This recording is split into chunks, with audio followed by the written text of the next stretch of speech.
இது குணசேகரன். எனது ஊர் வந்து ஏரிப்பிரகரை. ஏரிப்பிரகரை ஏரிப்பிரகரை எனக்கு வந்து கேள்வி கேட்குறது வந்து மதம் தேவையா? இதுதான் கேள்வி. சரி, என்ன கேட்குறாருன்னா ஒத்த வரையில் கேட்டார், இந்த மதம்னு ஒன்று தேவையா? முஸ்லீம் மதம் இந்து மதம்னு சொல்கிறோமே, இது தேவையான்னு கேட்குறாரு. ஏன் இப்படி கேட்குறாருன்னு கேட்டால், இந்த மதமே இல்லாமல் நம்மளாக சுயமாக நல்லது கெட்டதை அறிந்து நடக்க முடியும் தானே? மனிதனுக்கு அறிவு இருக்கத்தானே செய்ய. இந்த கேள்வி எதனால் வருதுன்னு கேட்டால், மனிதன் வந்து ஆடு மாடு மாதிரி இல்லை, நமக்கு பகுத்தறிவு இருக்கிறது. எத்தனை விஷயங்கள் நல்லதை கரெக்டாக கண்டுபிடிக்கிறோம், கெட்டதையும் கண்டுபிடிச்சிடுறோம்.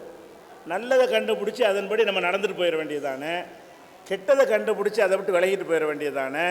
அது இஸ்லாம்ங்கிற பேரில், இந்துங்கிற பேரில், கிறிஸ்டின்கிற பேரில், ஒரு மதத்தின் பேரில் தான் இதெல்லாம் செய்யணுமா, மதம் அவசியமா என்கிற கேள்வி இதனால் தான் பிறக்கிறது. ஃபஸ்ட்டு நம்ம விளங்கிக்கிறோன்னு, மதம் அவசியம்தான் என்பதற்கு நிறைய நியாயங்கள் இருக்கிறது. என்ன விளங்கணும்னு கேட்டால், நம்ம அறிவு இருக்குல்ல, நம்ம அறிவு சரியானதைத்தான் சொல்லும் நம்ம நினைக்கிறோம்ல, அது முற்றிலும் சரியானது கிடையாது. பல விஷயங்களில் சரியாக சொன்னாலும் நம்ம அறிவு எவ்வளோ பெரிய தேர்ந்த ஒரு விஞ்ஞானியுடைய அறிவாக இருந்தாலும் சரி, அது பிழை செய்யும், பிழையான முடிவுக்கு வரும். அறிவு சொல்கிற முடிவெல்லாம் சரியாக இருக்கும் என்று நம்ம சொல்ல முடியாது. ஏன் முடியாதுங்கிறோம்னு கேட்டால், இந்த உலகத்தில் உள்ள எந்த ஒரு சித்தாந்தத்தை எடுத்துக்கிறங்க, அதில் வந்து ரெண்டு கருத்து இருக்கும். யாருக்கு மத்தியில் ரெண்டு கருத்து இருக்கு? படிக்காதவனுக்கு மத்தியில் இருக்காது, படித்தவனுக்கு மத்தியிலாம் இருக்கும்.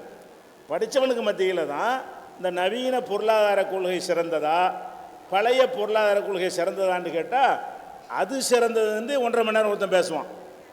அவன் யார்? அறிவாளி தான்.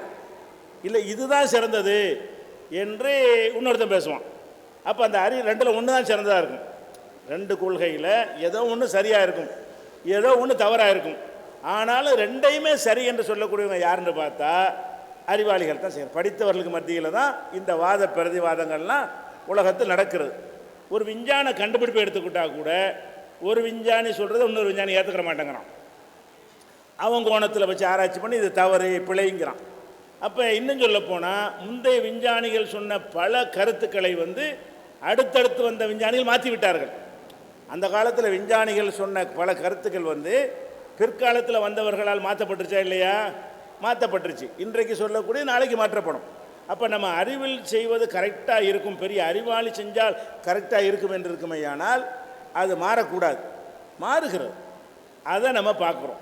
அப்போ என்ன இன்னும் சொல்ல போனால், ஒரு நாட்டில் ஒரு ஒரு நீதிமன்றத்தில் ஒரு வழக்கு நடக்குது. ஒரு சட்ட புஸ்தகத்தை வச்சு வழக்கு நடத்துகிறாங்க. ஒரு வழக்கில் என்ன செய்கிறான்னு கேட்டால், ஒரு நீதிபதி விசாரித்து, நான் திருடன்னு ஒரு வழக்கு போகுதுன்னு வைங்க, என்னைய திருடன்னு சொல்லி தீர்ப்பளிச்சிருவான் ஒரு நீதிபதி. நான் அப்பீல் பண்ணி வேற ஒரு கோர்ட்டுக்கு போவேன்னா, அவன் என்ன செய்வானா, இவர் திருடன் இல்லைன்றுவாங்க. ரெண்டு பேரும் அறிவாளி தான், ரெண்டு பேரும் சட்டம் படித்தவன் தான். இவன் குற்றவாளின்னு சொன்னவனை வந்து அவன் குற்றவாளி இல்லைங்கிறான். ரெண்டு பேருக்குமே இதா சட்ட புஸ்தகம் தான், இதே நாடு தான், இதே ஒழுங்குமுறை தான். ஆனாலும் அந்த சிந்தனை வந்து சரியானதைத்தான் சொல்லும் என்று சொன்னால், இங்கே கொடுத்ததான் கடைசி வரைக்கும் வரணும். இங்கே கீழே கொடுத்த அந்த தீர்ப்பை தான் மேலே வரைக்கும் சொல்ல முடியும். அப்படி சொல்கிறாங்களா? அப்போ ஏன் கீழ் கோர்ட்டு மேல் கோர்ட்டு, ஒரு கோர்ட்டு போதுமே? இதை பார்க்கும் பொழுது மனிதர்களாகிய நாம் அனைத்தையும் சரியாக கண்டுபிடிப்போம் என்பது உறுதி கிடையாது. சரியானதையும் சொல்வார்கள், பல விஷயங்களில் தவறானதையும் சொல்வார்கள். அப்படிங்கும் பொழுது நம்மளை சரியான முறையிலேயே கொண்டு செல்வதற்கு ஒரு சித்தாந்தம் இருக்க வேண்டும் என்று அதிலிருந்து விளங்குகிறோம். ஒன்றாவது. இரண்டாவது, நம்ம சரி தவறு என்று கண்டுபிடிச்சிட்டோம். சரியாகவே கண்டுபிடிச்சிடணும் வைங்க. கண்டுபிடித்ததை அவன் செய்வானா? மனுஷன் செய்ய மாட்டான். ஏன் செய்ய மாட்டேங்கிறோம்? இப்போ வந்து புகைப்பிடிக்கிறாங்கல்ல, புகைப்பிடித்தல் கெடுதியாக நல்லதான்னு கேளுங்க. எல்லாரும் கெடுதிம்பாங்க. கெடுதி என்று தெரிஞ்சுக்கிட்டு தான் புகைப்பிடிப்பான். புகை பிடிக்கிறவன்ட்டு நீங்கள் கேளுங்க, ஏண்டா புகைப்பிடிக்கிறிய, சிகரெட் பிடிக்கிறிய, இதில் உனக்கு நன்மையா? இல்லை. கேன்சர் தெரியும், கேன்சர் வரும்டா தெரியுங்கிறான். அப்படியே நுரையீரலை பாதிக்கும்டா, ஆமாம் தெரியும். வாயெல்லாம் கருத்து போயிடும்டா, தெரியும். அப்போ ஏன் குடிக்கிற? அப்போ நல்லது கெட்டதை கண்டுபிடித்தாலும் நல்லது கெட்டதுங்கிறத இவனுக்கு விட முடியலை.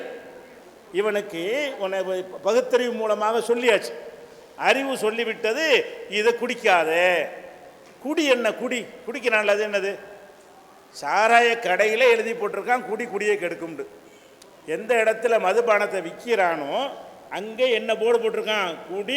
குடியை கெடுக்கும். சாராய பாட்டிலையும் எழுதி வச்சுக்கிறான் குடியை கெடுக்கும்ண்டு.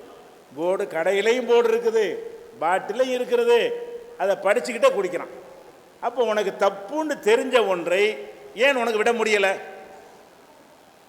எந்த சித்தாந்தம் உன்னை கட்டுப்படுத்தாது என்று சொன்னால் உனக்கு இதை விட்டுருக்கணுமே. நீ தப்புன்னா விட்டுருவீங்களா?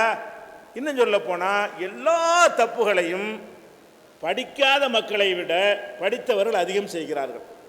நீங்கள் உலகத்தில் பார்த்தீங்கன்னா இப்போ லஞ்சம் ஊழலுங்கிறீங்கல்ல, இதில் கரகண்டவன் யார்? படித்தவன் தான். பெரிய பெரிய படிப்பு உள்ள அதிகாரிகள் தான் அவன் சம்பளத்தையும் வாங்கி கொண்டு நம்ம வரிப்பணத்தில் சம்பளம் வாங்குகிறான். சம்பளம் வாங்கினா என்ன செய்யணும்? நமக்கு சேவை செய்யணும்.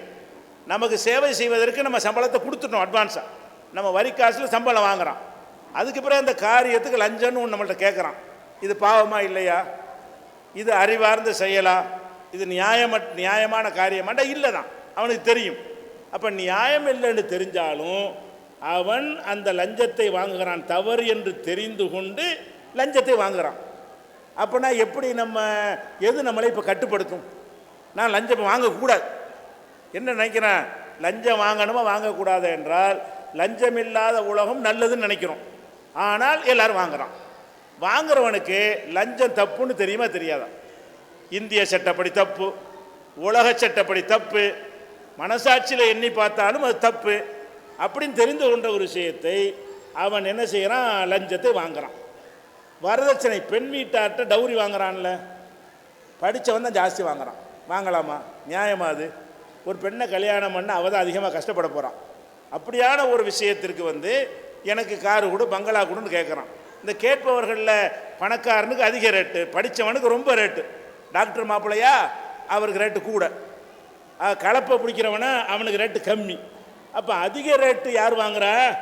டாக்டருக்கு படிச்சிருக்கிறான், இந்த வரதட்சணை தப்புன்னு தெரியுது ஆனால் வாங்குகிறான். வக்கீலுக்கு படிச்சிருக்கிறான், வரதட்சணை தப்புன்னு தெரியுது வாங்குகிறான். என்ஜினியர் படிச்சிருக்கிறான், இது அநியாயம் இதுன்னு தெரியுது வாங்குகிறான். அப்போ நம்மளை கட்டுப்படுத்த ஒன்று இல்லாமல் இருந்தால் நமக்கு தப்புன்னு தெரிந்தாலும் நாம் செய்ய மாட்டோம், செய்வது இல்லை. ஏன்? நம்ம அறிவே போதுன்னு நினைக்கிறோம். அறிவு தான் கரெக்டாக சொல்லுதே. குடிக்காதுன்னு சொல்லுது, புகை பிடிக்காதுன்னு சொல்லுது, விபச்சாரம் பண்ணாதுன்னு சொல்லுது, ஏமாத்தாதுன்னு சொல்லுது, மோசடி பண்ணாதுன்னு சொல்லுது, கலப்படம் செய்யாதுன்னு பண்ணுது. கலப்படம் செய்கிறவன்லாம் யார்? கிராமத்துக்காரனுக்கு அதிகபட்சமாக பாலில் தண்ணியை கலப்பான், அவ்வளவுதான். அவன் கலப்படம் யாரும் கேடலாம் செய்யாது. பால் கலந்து என்ன செய்வான்? தண்ணியை கலந்து விற்பான். அதில் லாபம் கிடைக்குமே தவிர அது யாருக்காவது கேடு செய்யுமா? இப்போ படித்தவன்லாம் என்ன கலப்படம் செய்கிறான்? பாலே கிடையாது, பால்னு விற்கிறான். நீங்கள் குடிக்கிற பால்லாம் பாலா? அவ்வளோ மாடு நாட்டில் இருக்குதா? எவ்வளோ பால் செலவாகுதோ அவ்வளோ மாடு இந்தியாவில் இருக்குதா? பால் மாடு, பால் உற்பத்தி ஆகுதா?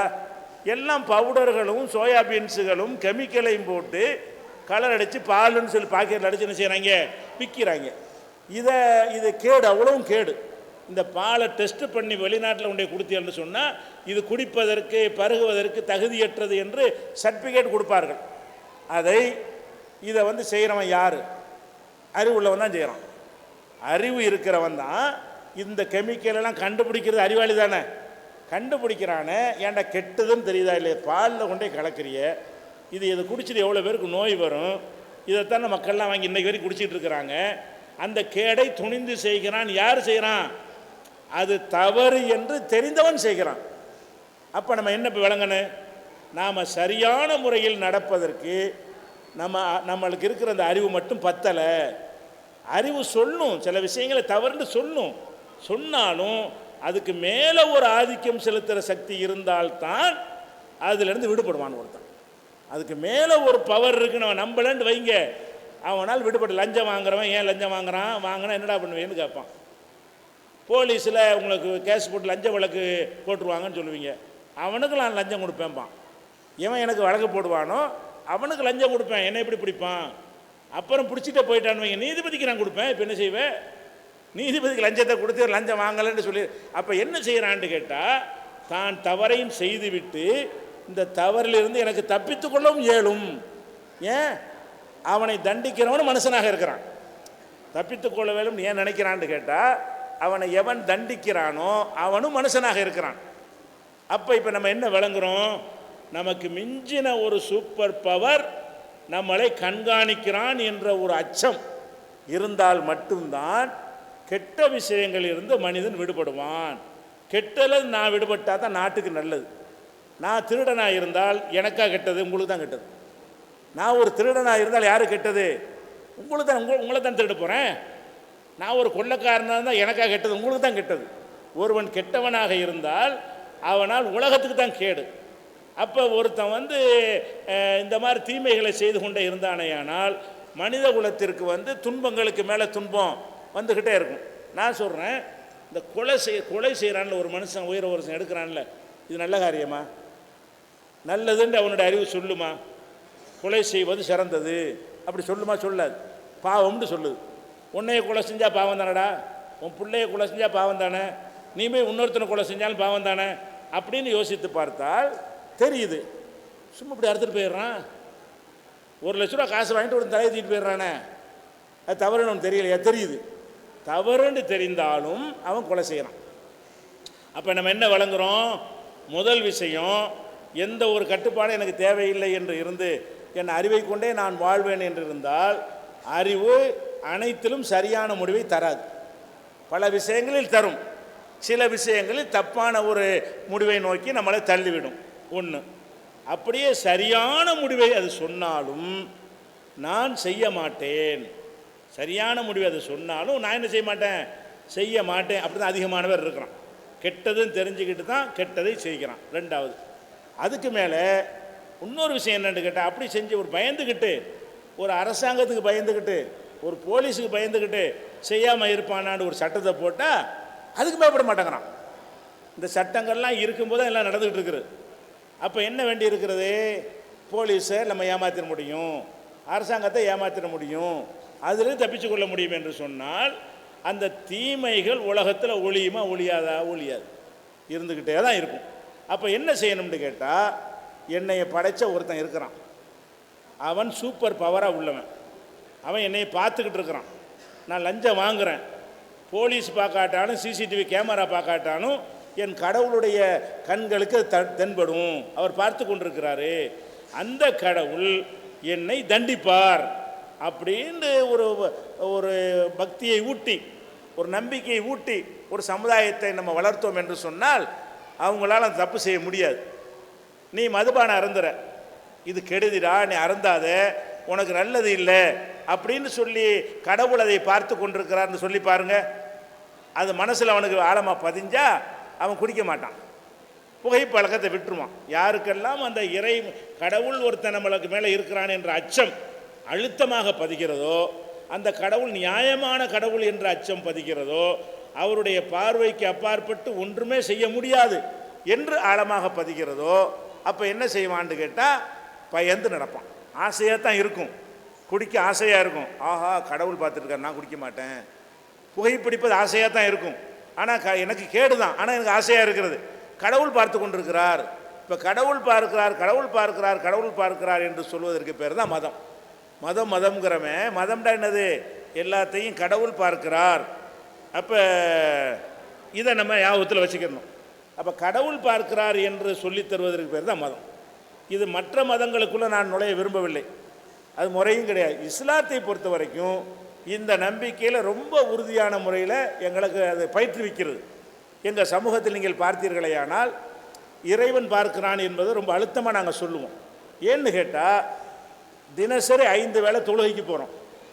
இறைவன் இருக்கிறான், இறைவன் இருக்கிறான், இறைவன் இருக்கிறான், இறைவன் இருக்கிறான்ங்கிற நம்பிக்கை திருப்பி திருப்பி, ஏதோ மாதத்துக்கு ஒருக்கா வாரத்துக்கு ஒருக்கா போனதை விட ஒரு நாளைக்கு 5 தடவை இப்படி அவன் போகும்பொழுது என்ன ஆகும்னு கேட்டால், கடவுள் நம்மளை பார்க்குறாருங்கிற ஒரு நம்பிக்கை ஆழமாக அவனுடைய உள்ளத்தில் பதிகிறது. இப்படி பதிகிற காரணத்தினால தான் முஸ்லீம்களை பொறுத்தவரை நீங்கள் பார்க்கலாம், இது ஒரு பெரிய ஒரு நிகழ்ச்சி நடந்தால் கூட முஸ்லீம்கள் தான் புகைப்பிடிப்பவர்கள் கம்மியாக இருப்பாங்க. நீங்கள் பாருங்கள், எந்த ஒரு மாநாட்டை பாருங்கள், சபையை பாருங்கள், 1,00,000 பேர் முஸ்லீம்கள் கூடினாலும் அங்கே பீடி துண்டு கிடக்காது.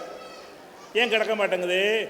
இது எங்கள் மார்க்கத்தில் தடுக்கப்பட்டிருக்கிறது, என் இறைவன் என்னை பார்த்து கொண்டிருக்கிறான், இதுக்கெல்லாம் தண்டிப்பான் அப்படிங்கிற ஒரு அச்சம் எங்களுக்கு ஊட்டப்படுற காரணத்தினால நாங்கள் அதை செய்கிறது கிடையாது. குறைவாக தான் செய்கிறவனு இருப்பான், கம்மியாக இருக்கிறார்கள், அவங்களுக்கு அந்த பக்தி கம்மி, பத்தலைன்னு அர்த்தம்.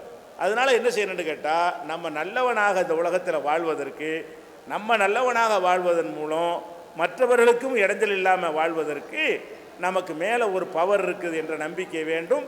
அந்த நம்பிக்கைக்கு பேர் தான் மதம்ங்கிறது. மதம் வேணுமான்னு கேட்டார்ல, அந்த நம்பிக்கைக்கு பேர் தான் மதம். அப்படி கரெக்டான அந்த மத நம்பிக்கை கரெக்டானதாக இருக்கணும். கடவுளுக்கு லஞ்சம் கொடுக்கலாம், கடவுளை ஏமாற்றலாம், கடவுள் கண்ணில் மண்ணை தூவிட்டு செய்யலாம்னு இருந்தால் அது உட்படாது. அந்த நம்பிக்கையினால் பயன் கிடையாது. எப்படி இருக்கணும் அந்த நம்பிக்கை? கடவுளை ஏமாற்ற முடியாது, கடவுள் லஞ்சம் கொடுக்க முடியாது, கடவுள் தப்புக்கு துணை செய்ய மாட்டார், நம்ம 1 லட்ச ரூபா களவான்ட்டு 10,000 ரூபா உண்டியலில் போட்டால் நம்மளை கடவுள் விட்டுருவார், அந்த நம்பிக்கை இருந்தால் உருப்படாது. எப்படி இருக்க வேண்டும் என்றால், கடவுள் கண்ணில் மண்ணை தூவ முடியாது, கடவுளுக்கு நீங்கள் லஞ்சம் கொடுத்து தப்பிக்க முடியாது, அவன் அனைத்தையும் அவன் உங்களுக்கு தரக்கூடியவனாக இருக்கிறான், உங்கள்கிட்ட கேட்குறவனாக இல்லை அப்படின்னு நீங்கள் நம்புனீங்களே, ஆனால் கண்டிப்பாக அந்த மத நம்பிக்கை அவசியமானது. அது எதுக்கு அவசியமானது? இந்த தீமை என்று மனிதன் கண்டுபிடித்த விஷயங்களிலிருந்து அவன் விலக வேண்டுமானால் அவனுக்கு மேலே ஒரு கட்டுப்படுத்தக்கூடிய ஒரு சக்தி இருக்கணும், இருக்குன்னு அவன் நம்பணும் என்ற காரணத்தினால் நம்ம மதம் அவசியம்னு சொல்கிறோம்.